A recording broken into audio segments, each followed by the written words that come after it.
Hi, my name is Sarah Abuharaz, and I'm currently a student at Hofstra University, and I'm going to be telling you the story of my parents' immigration to the United States and the many different cultures I balance in my everyday life. My father's name is Mohammed, and he was born and raised in the city of Omdurman, Sudan. From a young age, he always set his mind to become a physician. He worked hard all his life to make this a reality. When he finally completed his studies, he bounced from country to country, such as Russia and Saudi Arabia, working as a doctor. He then settled in England for a few years. He lived in a small English town outside of Manchester, England called Bury, which so happened to be the town my mother, Susan, was born and raised in. She was working as a registered nurse in the same local hospital my father was working in. After knowing each other for a few years, my father was making his final move to America. Before he left, he asked for my mother's hand in marriage. They got married in 1994 and moved to Flint, Michigan shortly after. They moved to Flint, Michigan because my dad heard of a small Sudanese community. That motivated him to come to Flint because in a foreign land he would have the comfort of community members with the same experiences as him. My mom was just as excited to start a new beginning in the United States. She found comfort there that there was a community who welcomed her with open arms. My dad found a job at Hurley Hospital, and that was actually where I was born in 1995.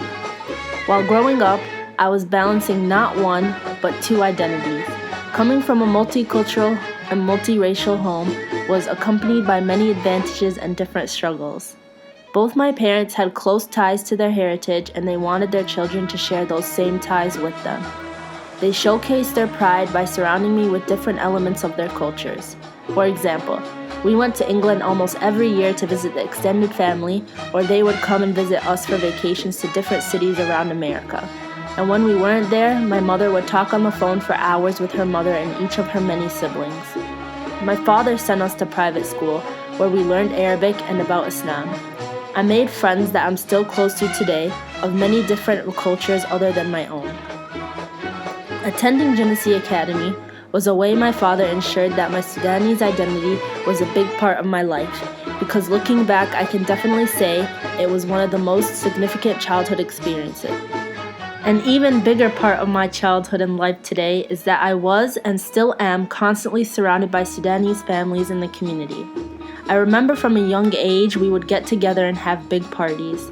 These parties consisted of lots of conversation, dancing, and me and the rest of the kids running around and playing.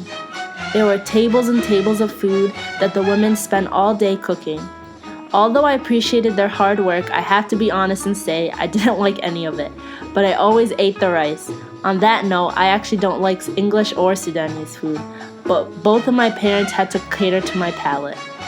I appreciate everything my parents did to enrich my life with their memories and their cultures, which is why I find myself defending my identity they've given me in so many ways.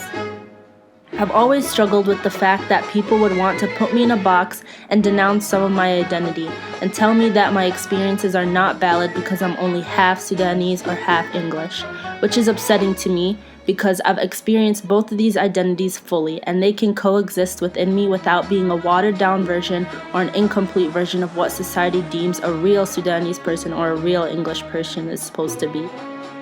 I take advantage of every opportunity I get to shed light on these struggles, whether it can be in a personal setting with friends and family or in a setting of higher learning in the classroom. It's always an important topic of conversation to me, and I know it's always a way I'm going to perceive the world today and in the future. I appreciate what my parents have done to teach me the importance of identity and to embrace who I am in a world that has trouble embracing me as a Muslim Sudanese woman. I am a living, breathing example of people of different backgrounds coming together in love and peace in the midst of such a charged political climate that we live in today. People are so apprehensive of accepting people of different race or religion, let alone marrying them.